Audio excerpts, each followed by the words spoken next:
Hi, everybody. So we have got through chapters 1 to 6 in one of my favorite series of Junie B. Jones. This particular book is called Junie B. Jones is Not a Crook. And one thing I've been forgetting every time we start reading is asking you if you have your stuffy or your dog or your goldfish bowl or your baby brother or sister sitting in your lap, because I would love it if they came and joined you to listen to these stories. And if we want to just do a little recap, Junie B. Jones has a wonderful grandfather, and he bought her black, not real fur, but amazing furry gloves. And she was playing horsies with Grace and Lucille, and she put her very special mittens underneath a tree while she was playing horsies, and somebody stole them. So when she went to the Lost and Found, she couldn't find them, and she did see a backpack that she would like to have, but it wasn't hers, so the principal didn't give it to her. And then she found a wonderful pen that had the red, green, black, and blue different colors in that pen that you could push down and get different colored ink, and she kept it, and she didn't take it to the Lost and Found. She has a little bit of guilt about that. And then she ran home and asked her grandpa if he could please buy her new furry mittens. And what did he say? He said no. And then he told her about a story about how someone had found his wallet when he lost it one time and returned it to him. So now Junie B is still worried about where her gloves are, but is feeling worried that she's taken this pen and kept it that she found on the school floor. Let's start with chapter number 7, and it is The Pink Fluffy Girl. After I talked to my grandpa, I went to my room. I closed my door real secret, and then I took my wonderful pen out of my pocket, and I did a big sigh, because I had confusion in me. That's why. I wish I never even heard the wallet story, I said, because finders, keepers, losers, weepers isn't the rule, apparently, and so now I might be a crook. I looked at my wonderful pen. Yeah, only I don't even feel like a crook. I feel like a lucky duck. But still, I have to take this thing to the Lost and Found, probably, and then it'll just go to waste like the teddy bear backpack that's sitting there. All of a sudden, I heard Mother and Daddy come home from work. And I quick hid the pen underneath my mattress, because those two would not be understanding of this situation. They came in my room and kissed me hello, and I told them what had happened to my mittens, and then I begged and begged and begged for them to take me to the store. But Mother said there's no more left, and Daddy said there's no more left too, and so that there was no more left, apparently. That's how come I got depressed all over again, and I couldn't even sleep good that night, and I kept on wondering about who was the mitten crook, and what did he look like, because I've seen crooks on TV before, and they're biggish and meanish with tattoos on themselves. And then I sat up in my bed because a good idea popped into my head. That's why. Hey, a tattoo is easy to spot, I bet, I said. And so maybe I can find that crook on the playground tomorrow. And after that, I went right to sleep because I would need my strength for crook looking. The next day at recess, I didn't play horses with Lucille and that Grace. Instead, I ran all around the playground looking for the mitten crook. Only too bad for me, because most of the children had their jackets on, and so I couldn't even see any crooks with tattoos. Pretty soon the bell rang, and that is when my eyes got tears in them again, because I would never see my mittens again. Not ever, ever, never. And I started walking to room 9, and my nose was sniffling and drippy. Then I wiped it on my very attractive jacket sleeve, and then all of a sudden, a pink fluffy girl skipped past me, and she had a pink fluffy dress with pink fluffy socks and shoes and a fluffy pink jacket made of pink fluffy fur. And guess what else?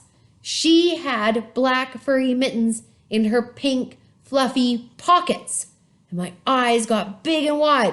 Hey, my mittens, my mittens, my mittens, I screamed real loud. And then I put my head down and I zoomed at her like a speeding bull.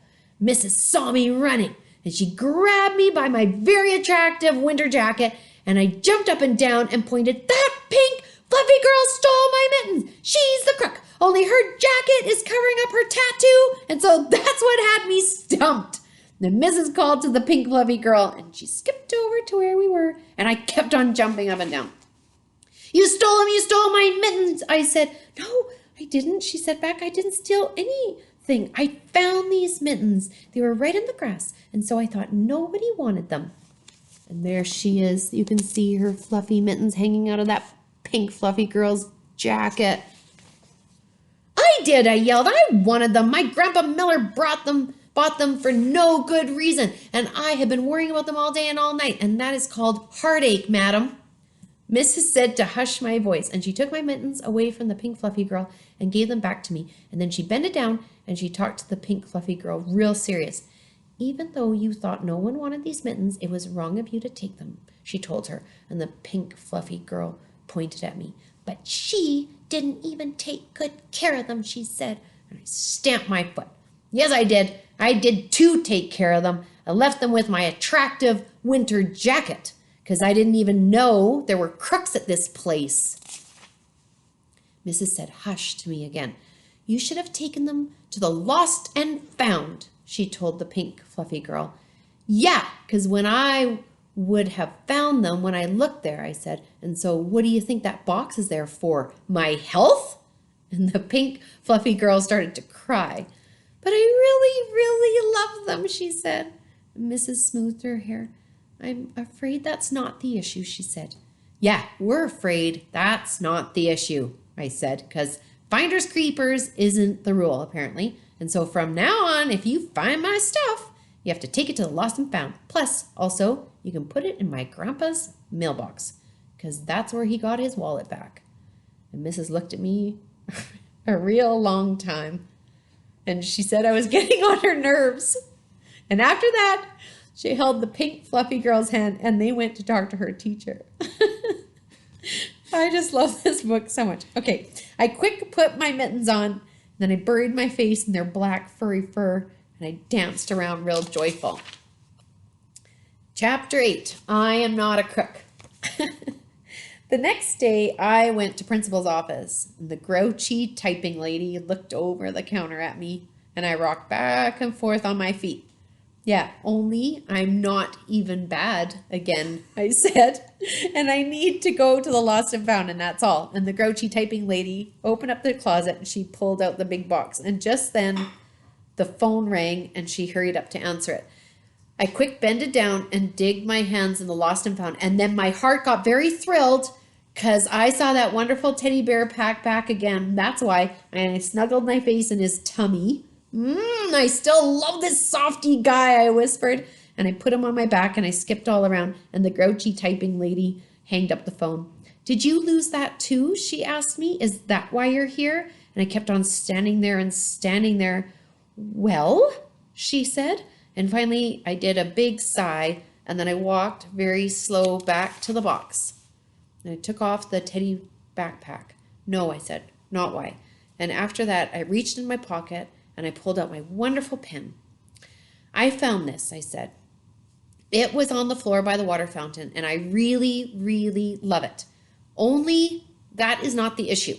And then I did a big, deep breath, and I dropped my wonderful pen into the lost and found. And there she is, returning the pen. Good girl, Junie B. Jones. I'm not a crook, I said, kind of quiet. The grouchy typing lady looked nicer at me and she ruffled my hair. No, she said, of course you're not a crook. And after that, I rocked back and forth on my feet some more. And I waited and I waited and waited. The typing lady raised up her eyebrows at me. I'm waiting for the grin, I explained. Only there seems to be a delay. She laughed right out loud. And that's when I felt it, the grin. It came right up on my face. Hey, it's working, I said real squeaky. And I skipped all around the office, very happy. And then the typing lady opened up the door and I skipped all the way around the room and all the way to room 9. And guess what? I didn't even find a pen that writes 4 different colors. And that was a big relief. The end. And you can see that I love Junie B. Jones and I love laughing with her. And every single time I read her stories, there's some point where I'm laughing and shedding a little tear over laughing so hard. So I hope you enjoyed that book too. And I'm going to read a few more Junie B. Jones books.